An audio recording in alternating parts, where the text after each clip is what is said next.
Hi again then guys, and welcome to another installment of Days Gone By on Gran Turismo 6 in particular, the review series for the classic and also vintage cars of the Gran Turismo franchise. And this vehicle isn't necessarily an obvious choice to have in this series as far as classics go in a general sense. It is very close to the border of what could be considered a classic. It's from 1988.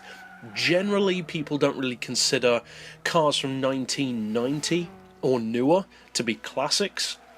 And with the late 80s, it's kind of touch and go. Some people still wouldn't say that that's necessarily a classic car. But for the sake of the series, I am classifying it as such because it does fall under that broad term of anything from the 80s or earlier. Now, the car in question is a car which is very easy to totally miss in the dealership, not because it's bad or boring or overly expensive or anything like that. It's just a car which blends in very easily, especially in a dealership like Honda that has so many cars in its lineup.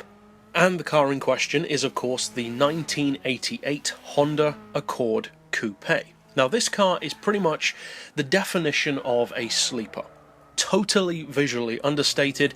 Nobody that I've ever seen on GT6 uses this car. I'm sure there are some people who do, but I've never seen it a single time in an online cruise or in a race. Nothing.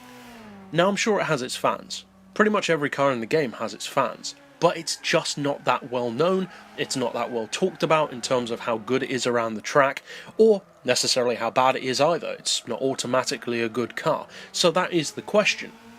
Is this one of those cars which is interesting that they featured it on the game but just falls to the wayside, or could it actually be a really good sleeper car that is worth your attention? Well, the price, for a start, is a pretty good place to begin, because it's a 26,000 credit vehicle, and that's pretty good. That undercuts a lot of the other classics in this series, especially a lot of the much older ones, and the engine is a pretty decent size. It's a 2 litre. You can turbocharge that engine up to, again, a pretty impressive 360 horsepower, 281 pound-feet of torque, which is quite high for a Honda, and it only weighs 1,022 kilos, just over a tonne in British money. Again, that's pretty good for a car which isn't overly small. And even the horsepower per tonne can rival some very decent hot hatches when tuned, and some sports cars when tuned at 352. But the real capper on all of these numbers, the low weight, the decent power, the decent torque, and the great price, is the PP level, because it is superb on this car. It sits in fully tuned form at 501. So it is literally perfectly placed to be detuned to that 500 PP level, but at the same time having great all-round numbers. Now, it is a front-wheel drive vehicle, which isn't too surprising for a Honda, but one of the benefits of having a front-wheel drive coupe instead of a traditional rear-wheel drive one is that you can just throw this car through corners in a way that you could never do with a rear-wheel drive or even an all-wheel drive car. And this is something which I've touched on before a number of times, but usually with hatchbacks. That's the thing about the way Honda does things. They prove that front-wheel drive can be so beneficial beyond just hatchbacks. And in fact, it's kind of ironic that Nissan beat Honda to making the first front-wheel drive Le Mans prototype. That seems to be Honda's kind of thing, to go down that route. But to have a car like this with a front-wheel drive layout is so different to most of its rivals. The closest thing to that in terms of its packaging, while still being front-wheel drive, would be something like a Hyundai Coupe, which is a much newer car and doesn't really have that same kind of sleeper appeal. This car is a total sleeper. Now, there are some rivals for this one in the game, but very few of its rivals, if any, are as good all round as this car is. Because I'm straight up going to say this is a great sleeper car. Now, in a straight line, it's not going to outrun something like a Daihatsu Storia or a Lexus GS300 or a Toyota Caldina. It's not that kind of sleeper. It's a sleeper in terms of its track potential rather than straight line speed. But with that being said, this is not a slow car in a straight line at all. Off the line, of course, it can be beaten fairly easily, in fact, because it just doesn't have the kind of traction through the front wheels to get its performance, its power, its torque down as efficiently as a rear-wheel drive or all-wheel drive coupe can.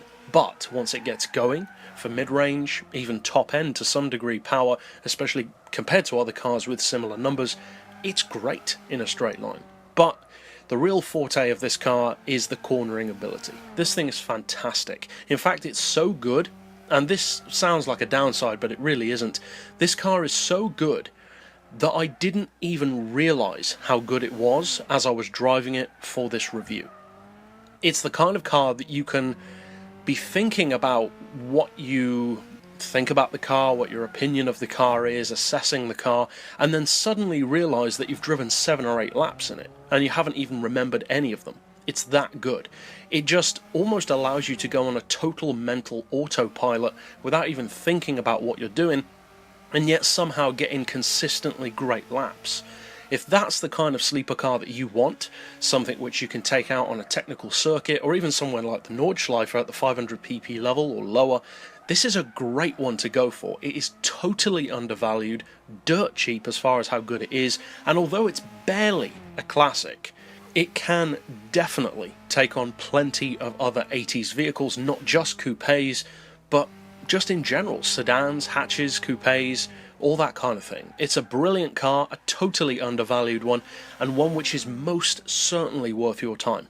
So, it's not the most enticing of cars visually, but that kind of works in its favour, because this is a car for sleeper fans. But that's it for this pick overall. I'll see you guys next time, and as always, thanks for watching.